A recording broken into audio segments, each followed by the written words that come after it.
A gente percebe que o presidente tentou abafar um pouco a crise que houve na semana passada, crise de desconfiança principalmente, com relação à possibilidade de saída também de Paulo Guedes, que é um dos pilares do governo, né, junto como era também o ex-ministro Sérgio Moro, e isso teve uma repercussão inicial positiva no mercado financeiro hoje, e Guedes voltou a sinalizar essa questão fiscal, que para ele era fundamental antes, era o Estado menor, era a defesa de uma política liberal na economia, mas nós vamos falar sobre esse novo cenário agora com o Márcio Holland, que é economista, professor da Fundação Getúlio Vargas e ex-secretário de Política Econômica.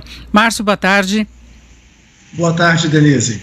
Bom, Márcio, você vê possibilidade de se conciliar todas essas circunstâncias diferentes que nós temos hoje na economia?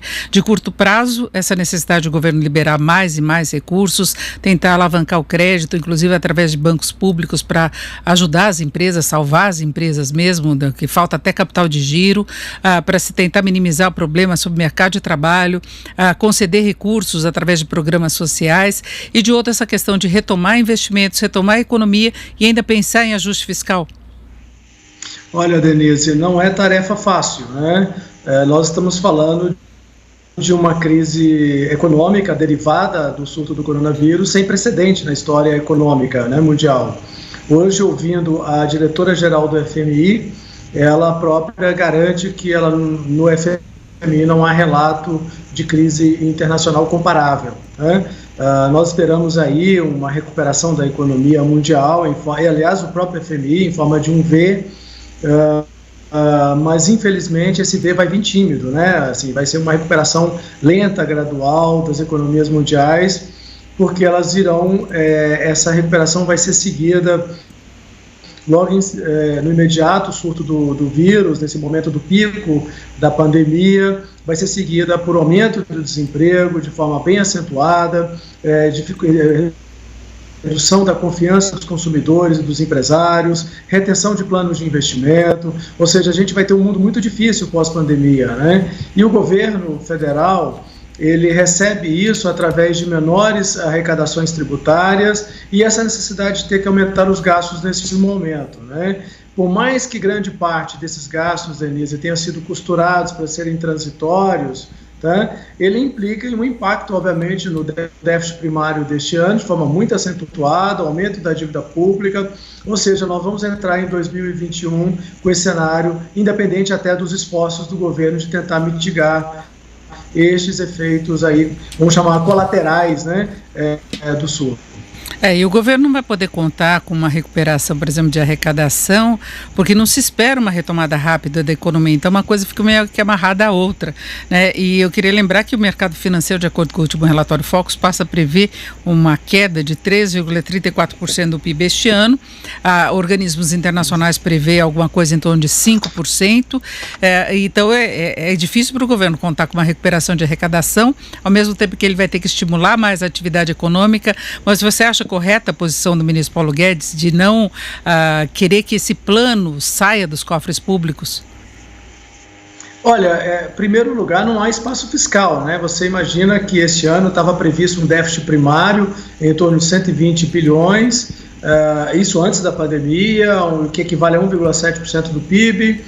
Esse déficit primário deve ultrapassar 500 bilhões, não só por conta do aumento dos gastos para mitigar o efeito da pandemia, né, que está na ordem de 250 bilhões de reais, mas por conta disso que você falou, que é a queda substancial na arrecadação. Nós vamos entrar o ano de 2021, então, com essa limitação fiscal, dívida pública muito acentuada, crescendo de forma muito relevante, já tem quem prever ela saindo 70 e poucos por cento do PIB e chegando a 90%, 100% do PIB, porque é uma situação de muito risco fiscal para o país em geral.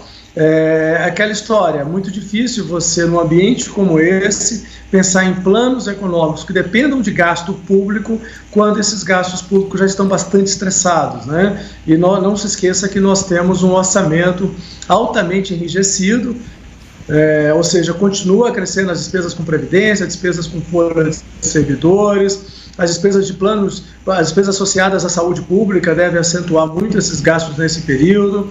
Traduzindo, o cobertor é muito curto, né? Por isso a necessidade de pensar um plano que envolva mais ativamente o setor privado, né? Agora, o setor privado teria condição de colaborar até do ponto de vista de confiança, mas também do ponto de vista financeiro? Olha, no setor privado, vamos chamar da construção, da indústria de transformação, o setor privado da construção civil, as contribuições serão mínimas para essa recuperação, né? Após pandemia, nós vamos assistir aí a um grande volume de empresas com muito estresse financeiro, muita dificuldade de caixa, seja no setor de construção civil, seja no setor da indústria de transformação em geral. Mas nós temos aí dois grandes ativos no Brasil, né?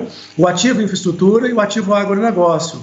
Esses dois grandes setores podem ajudar a puxar um pouco a atividade econômica deste ano para o próximo ano. Se o governo, de fato, tiver muito empenho em fazer um programa de concessões mais ousado, mais tempestivo e mais volumoso, ele pode conseguir, com o apoio do setor privado, que tem aí, digamos, um olhar sempre muito positivo para esses investimentos em infraestrutura, digamos, mitigar um pouco esses efeitos que vão vir negativos do setor da indústria de transformação. Eu incluiria até a indústria extrativista, né, por conta do petróleo e gás, e a Petrobras com o programa de balanço muito estressado, né, o preço do petróleo despencando, planos de investimento da companhia muito comprometidos, e a gente está falando de uma companhia que chegou a investir 10% de todo o investimento bruto brasileiro, né, num ano.